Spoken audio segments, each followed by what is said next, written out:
Hello friends, स्वागत है आपका अपने YouTube channel biology on tip पे। आज हम लोग डीएनए के बारे में देखने वाले हैं। डीएनए क्या होता है और डीएनए कहाँ प्रेजेंट होता है, कब कैसे इसको खोजा गया था, ये सब चीज़ों के बारे में देखने वाले हैं। तो शुरू करते हैं। डीएनए का फुल फॉर्म क्या होता है? Deoxyribo nucleic acid. याद रखिएगा, डीएनए का फुल फॉर्म होता है डीऑक्सीराइबो न्यूक्लिक एसिड। आगे बढ़ते हैं।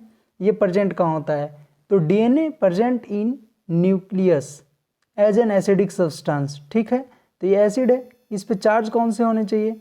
Negative charge. तो अगला पॉइंट भी यही है कि इस पे कौन सा चार्ज होता है? नेगेटिवली चार्ज होता है। क्लियर? आगे बढ़ते हैं। फर्स्ट टाइम डीएनए को किसने खोजा था? तो फर्स्ट टाइम फ्रेडरिक मेस्चर नामक एक साइंटिस्ट थे जो डीएनए के बारे में खोज किए थे। बट ये उस समय इसको डीएनए का नाम ना दे करके इसको एसिडिक सब्सटेंस के जैसा देखा गया था, बट इसका नाम उस समय न्यूक्लिन पड़ा था। याद रखिएगा, पूछा जा सकता है।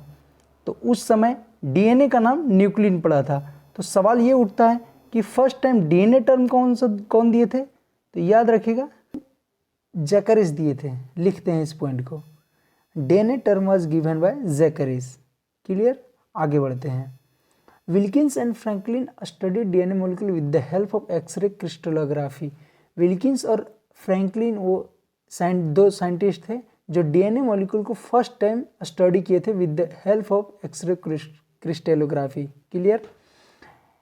ये जो स्टडी था, इसकी मदद से एक्सरे क्रिस्टलोग्राफी जो किया गया, इसकी मदद से वाटसन और क्रिक एक मॉडल दिए जो डबल हेलिक्स मॉडल के नाम से फेमस हुआ। अब हम लोग अगला टॉपिक डबल हेलिक्स मॉडल देखने वाले हैं। तो चलिए देखते हैं डीएनए डबल हेलिक्स मॉडल। इस मॉडल के अनुसार क्या कहती है कि DNA is composed of 2 polynucleotide chain. 2 polynucleotide chain के मिलके बने होंगे डीएनए। क्लियर? सेकेंड पॉइंट है इसी का कि both polynucleotide chains are complementary and anti parallel to each other. इसको समझाते हैं। इससे पहले थर्ड पॉइंट देखते हैं। थर्ड पॉइंट कहती है कि both strand of DNA are held together by hydrogen bonds. Clear? दोनों हाइड्रोजन बॉन्ड से मिलकर बने होंगे। सेकेंड पॉइंट कह रहा है कि both polynucleotide chains are complementary and anti parallel to each other. Complementary और एंटी पैरेलल समझाते हैं। जैसे इस स्ट्रैंड, जो इधर वाला स्ट्रैंड है, इसका अगर 5 डैश होगा तो इसका एंड 3 डैश पे होने वाला है। ऑब्वियस सी है। ठीक है, तो इसके सामने कॉम्प्लीमेंट्री इसका उल्टा होगा, 3 डैश होगा इस स्टैंड का। ठीक है, और इसके सामने क्या होगा? इसके सामने क्या होगा? ये 5 डैश होगा। सभी को पता है, कोई नई बात नहीं। देखिए, अब चूंकि समझिए कि ये 5 डैश से शुरू होकर, ये वाला स्टैंड 5 डैश से शुरू होकर 3 डैश पे कंप्लीट हो रहा है, और इसके ऑपोजिट ये 3 डैश से शुरू होकर 5 डैश पे कंप्लीट हो रहा है। क्लियर? तो यही एंटी पैरेलल कह रहा है। आगे बढ़ते हैं। आगे कह रहा है थर्ड पॉइंट कि both strand of DNA are held together by hydrogen bond. देखिए, ये जो बॉन्ड्स दिखाए गए हैं, ये हाइड्रोजन बॉन्ड है, ये भी हाइड्रोजन बॉन्ड है। अब भी समझिए कि एडेनिन है और थाइमिन है। एडेनिन थाइमिन के साथ जुड़ता है और साइटोसिन गुआनिन के साथ जुड़ता है। ए और टी के बीच में डबल बॉन्ड प्रेजेंट होते हैं, और सी और जी ट्रिपल बॉन्ड से प्रेजेंट होते हैं। ये सारे हाइड्रोजन बॉन्ड ही हैं। तो ये एनसीईआरटी का डायग्राम हम लाए थे। डबल हेलिक्स मॉडल का ही चौथा पॉइंट कह रहा है कि in DNA molecule 1 purine always pairs with a pyrimidine. This generates approximately uniform distance between the 2 strength of DNA. इसको भी समझाते हैं। इससे पहले 5वां पॉइंट देखते हैं। 5वां पॉइंट कहता है कि in DNA plane of 1 base pair stacks over the other in double helix. This in addition to hydrogen, मतलब हाइड्रोजन बॉन्ड के अलावे confirms stability of helical structure of DNA. Clear? अब इसको समझते हैं। चौथा पॉइंट कह रहा है in DNA molecule 1 purine always pairs with the pyrimidine. मतलब प्यूरिन पैरिमिडिन से जुड़ेगा। जैसे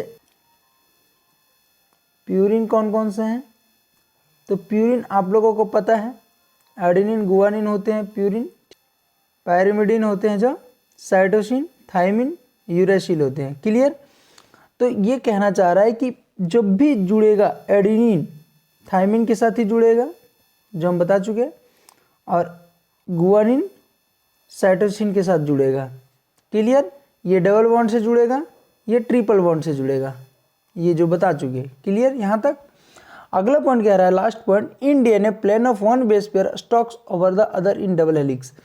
ये इसकी बात कर रहा है, जैसे एक ये बॉन्ड है, क्लियर, दूसरा ये बॉन्ड है, तीसरा ये बॉन्ड है, चौथा ये बॉन्ड है, एक के ऊपर एक बॉन्ड है, और जैसे एक सीक्वेंस में आ रहा है, इससे क्या होता है कि इसकी स्ट्रेंथ और बढ़ती है। पहले से ही हाइड्रोजन बॉन्ड प्रेजेंट है, लेकिन एक सीक्वेंस में जब ऑर्डर्ड में स्टॉक कर रहा है एक के ऊपर एक, एक के ऊपर एक, तो उससे इसकी स्टेबिलिटी बढ़ जाती है। ठीक है, चलिए कुछ चीज़ें और समझ लेते हैं। जैसे यहाँ से यहाँ तक की बात करें तो यहाँ पे 10 नाइट्रोजनस बेस आते हैं। ठीक है, याद रखिएगा।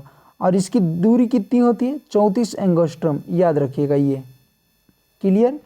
तो 10 में से 34 एंगस्ट्रॉम आया, तो एक का कितना हुआ? 3.4 एंगस्ट्रॉम। यहाँ तक कोई दिक्कत नहीं होना चाहिए। ठीक है, अब ये एक चीज़ और याद रखिएगा कि इसके डायमीटर पूछा जा सकता है। डायमीटर कितना होता है? डायमीटर 20 एंगस्ट्रॉम होते हैं।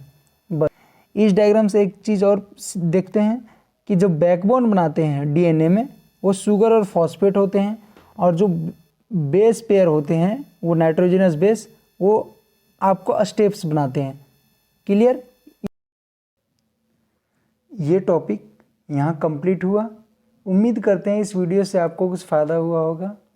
इससे रिलेटेड कोई भी डाउट हो तो आप कमेंट सेक्शन में अपना डाउट डाल दीजिएगा, और डिस्क्रिप्शन में हम अपना जीमेल भी दे दिए हैं, जिससे थ्रू आप हमसे जुड़ सकते हैं। तो धन्यवाद, मिलते हैं अगले किसी लेक्चर में।